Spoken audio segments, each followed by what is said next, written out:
मुझे तो एक सवाल है कि इन आतंकवादियों की इंटेंशन और सत्ता में जो बीजेपी है उनका इंटेंशन एक जैसा क्यों है? अब आतंकियों की बची खुची जमीन को भी मिट्टी में मिलाने का समय आ गया है। कौन से मिट्टी में मोगली जी? वही मिट्टी में जो पुलवामा में 300 केजी RDX लाने वाले को आपने मिलाया।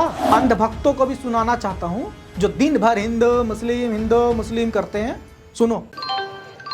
जनतागण कृपया ध्यान दें, आपका काटा जा रहा है। स्क्रीन पे एक फोटो देखिए, यह है आदिल। वही आदिल जिसने उन आतंकवादियों के नफरती आतंकवादियों जो पाकिस्तान से आए थे उनके पूरे मंसूबे पे पानी फेर दिया। सोचिए कि उन आतंकवादियों का मकसद क्या था। उनका मकसद बहुत सॉलिड था कि जो देश ऑलरेडी हिंदू मुस्लिम नफरत में बटा हुआ है उनमें बस 27-28 लोगों की मैसेजिंग करके मारो कि हम हिंदुओं को चुन चुन के मार रहे हैं, पूरा देश ऑटोमेटिकली बट जाएगा। जो देश छावा मूवी आने से औरंगजेब का मजार खोदने पे उतारू हो जाता है, पूरे देश में नफरत फैला देता है। जो नफरती चिंटू बहादुर शाह जफर को नहीं पहचानते, औरंगजेब की फोटो समझ के तस्वीर समझ के उस पर कालिक पोत देते हैं। उस देश को बहुत आसान था तोड़ना हिंदू मुस्लिम में, लेकिन ये आदिल ने उनके मंसूबे पे पानी फेर दिया ये बता के कि भैया इस्लाम नफरत नहीं फैलाता। वो पता है क्या किया? उसके जो AK-47 थे ना आतंकवादियों के, उसकी नली पकड़ ली और ये बोला कि इस्लाम नफरत फैलाना नहीं सिखाता, ये मत करो, ये गेस्ट हैं हमारे, ये मेहमान हैं हमारे, इनको मत मारो। इस पर उसने गोली मार दिया और ये बताया कि आतंकवाद का भैया सच में कोई धर्म नहीं होता। एक आदिल ने मुश्किल खड़ा की, उन्होंने मार दिया। इससे तो आपको समझ में आ जानी चाहिए। अब आप स्क्रीन पे एक और फोटो देखिए। ये फोटो है प्रोफेसर साहब जो कि आसाम से आते हैं और पहलगाम में ये बच गए हैं, और ये फोटो है आदिल की। अब दोनों में कंपेयर कीजिए। ये प्रोफेसर साहब कलमा पढ़ के उन मुस्लिम आतंकवादियों के सामने जो हिंदू नाम लेके मार रहे थे, कलमा पढ़ते हैं और बच जाते हैं। और ये भाई साहब मुस्लिम होके टूरिस्ट को बचाने में मर जाते हैं। मैं ये नहीं कह रहा कि प्रोफेसर साहब को कलमा नहीं पढ़ना चाहिए था, मर जाना चाहिए था। बहुत अच्छा किया उन्होंने, प्रेजेंस ऑफ माइंड दिखाई, कलमा पढ़ा और जान बचा ली। लेकिन ये आदिल तो बेवकूफ है ना। आदिल को क्यों मरना था? उसको क्यों पड़ी थी? वो तो मुस्लिम था, मुस्लिम को तो वो मार भी नहीं रहे थे। जानते हैं क्यों? क्योंकि आदिल को परवाह थी अपने जम्मू कश्मीर की पूरी अर्थव्यवस्था की।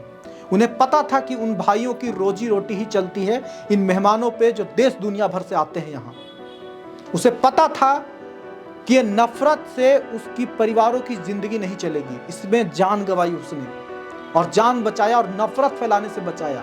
एक तरह से कहें जो आतंकवादियों की जो मकसद थी ना, उस मकसद को कामयाब नहीं होने दिया। अब मेरा एक सवाल है, उस सवाल से पहले स्क्रीन पे आप देखिए, देख रहे, पढ़ लिए क्या लिखा है। छत्तीसगढ़ बीजेपी पता क्या कह रही थी ट्वीट करके? उन्होंने जात नहीं पूछा, धर्म पूछा है। क्या साबित करना चाह रहे हो भाई ये कह के? नहीं, मुझे तो एक सवाल है कि इन आतंकवादियों की इंटेंशन और सत्ता में जो बीजेपी है उनका इंटेंशन एक जैसा क्यों है? नहीं, मैं ये नहीं कह रहा, आरोप नहीं लगा रहा कि दोनों के लिंक है। मैं ये कह रहा कि दोनों के इरादे एक जैसे क्यों हैं? उन आतंकवादियों को भी नफरत फैलाना है धर्म के नाम पे, तोड़ना है लोगों को, और इन बीजेपी वालों को भी धर्म के नाम पे ही तोड़ के वोट लेना है। बस दोनों में फर्क इतनी है कि उनको नफरत फैला के लोगों को बांट के दहशत फैलाना है और इनको लोगों को बांट के नफरत फैला के वोट लेना है। पता है मोगली जी बिहार आते हैं और पता क्या बोले? अब आतंकियों की बची खुची जमीन को भी मिट्टी में मिलाने का समय आ गया है। कौन से मिट्टी में मोगली जी? वही मिट्टी में जो पुलवामा में 300 केजी RDX लाने वाले को आपने मिलाया। वही मिट्टी में ना जो 46 CRPF के जवान जिस कॉन्वॉय में मारे गए और उनके जांच में जो पकड़े गए कि जो इन्होंने मिस्टेक किया था और उनको मिट्टी में मिलाया, वही मिट्टी में ना।